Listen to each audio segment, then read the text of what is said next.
Assalamualaikum warahmatullahi wabarakatuh. Salam.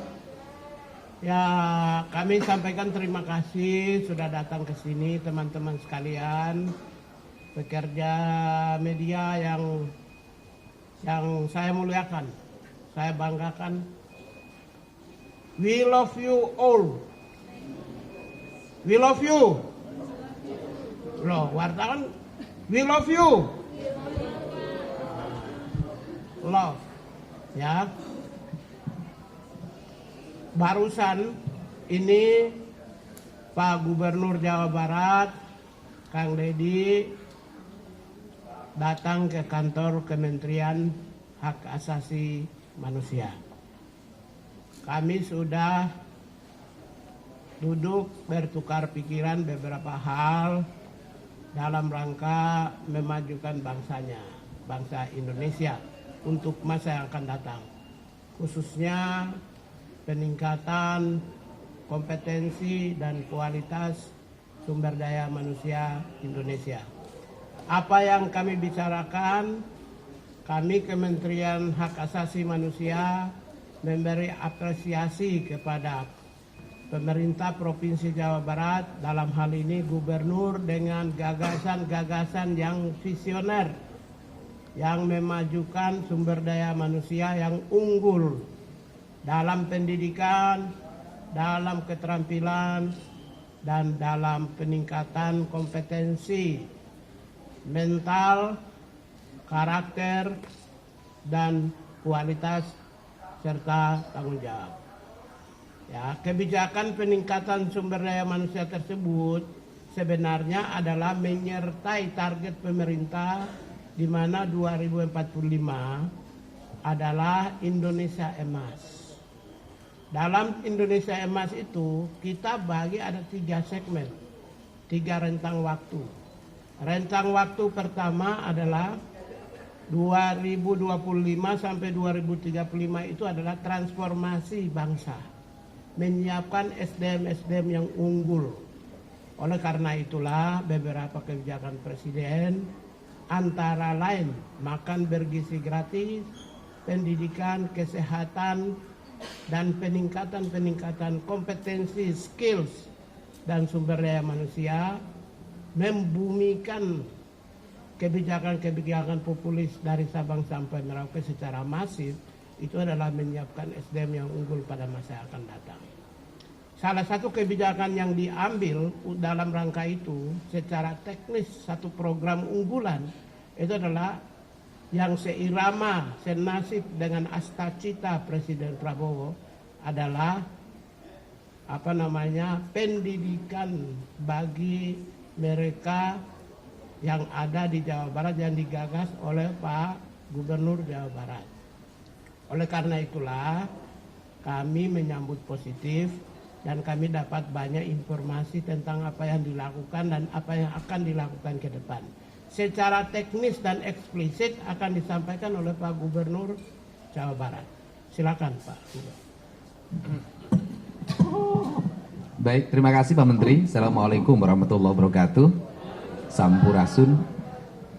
Kami menyampaikan bahwa ada problematika dalam spirit kebangsaan kita, yaitu membangun narasi agar anak-anak muda Indonesia, khususnya anak-anak di Provinsi Jawa Barat yang sedang menekuni jenjang pendidikan SMP dan SMA serta sederajat atau sanawiyah dan madrasah aliyah, yaitu pola pendidikan karakter melalui peningkatan kualitas disiplin hidup dan perubahan pola hidup.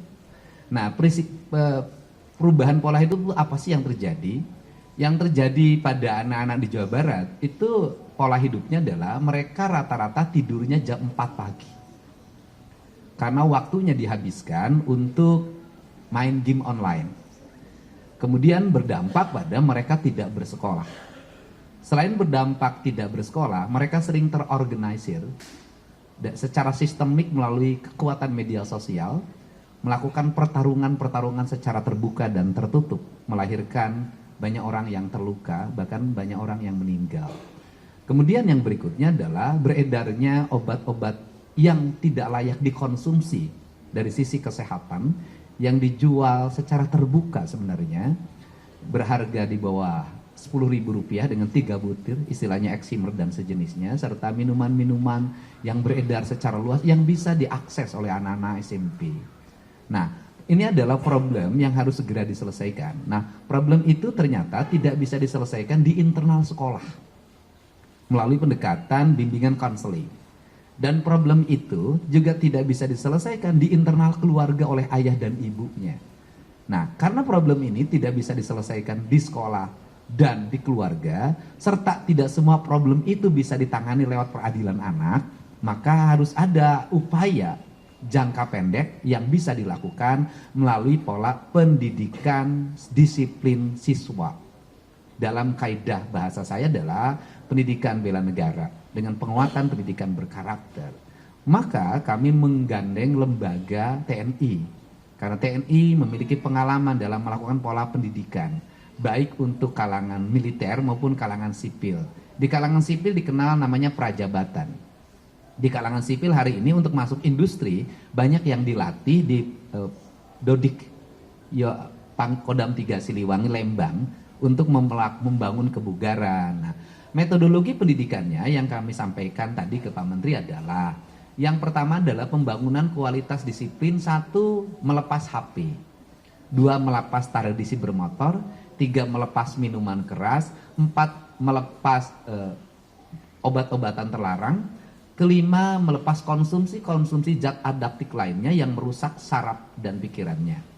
Dengan membangun pola tidur maksimal jam 10 malam.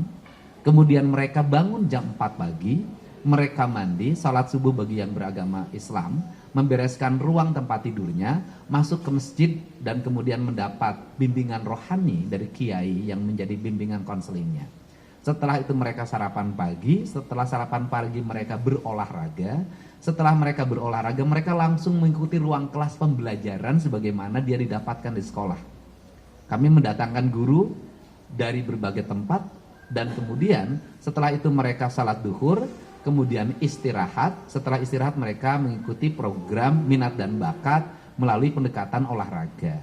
Dan kemudian maghrib dia masuk masjid lagi, belajar ngaji lagi, kemudian sampai isya, dan kemudian nanti mereka makan malam dan kembali ke tempat mereka tidur untuk tidur malam.